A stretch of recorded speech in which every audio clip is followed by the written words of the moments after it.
কিয়ামতের দিন ময়দানে মাহশারে হাশরের ময়দানে সর্বপ্রথম আমি কবর ফুরে উপরে উঠে দাঁড়াবো। কে উঠে দাঁড়াবে?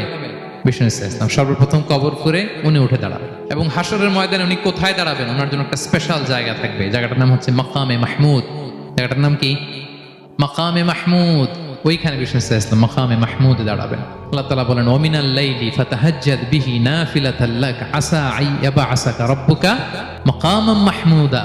ওখানে বিষ্ণু ইসলাম দাঁড়াবেন এবং বিষ্ণু ইসলাম বলেন আজান শোনার পরে কেউ যদি এই দোয়াটা পড়ে আল্লাহুম্মা রাব্বা হাযিহি দাওয়াতিত তাম্মাহ ওয়াস সালাতিল কাইমা আতি মুহাম্মাদানিল ওয়াসিলাতা ওয়াল ফাদিলা ওয়া বা'আথহু মাকামান মাহমুদা আল্লাযী ওয়া'আদতা, এই দোয়াটা যে পড়ে আজান শোনার পরে বিষ্ণু ইসলাম বলেন হাল্লাত লাহু শাফাআতি ইয়াউমাল কিয়ামা, কিয়ামতের দিন তার জন্য সুপারিশ করা আমি নবীর জন্য ওয়াজিব। কিয়ামতের দিন ময়দানে মাহশারে হাশরের ময়দানে সর্বপ্রথম আমি কবর ফুরে উপরে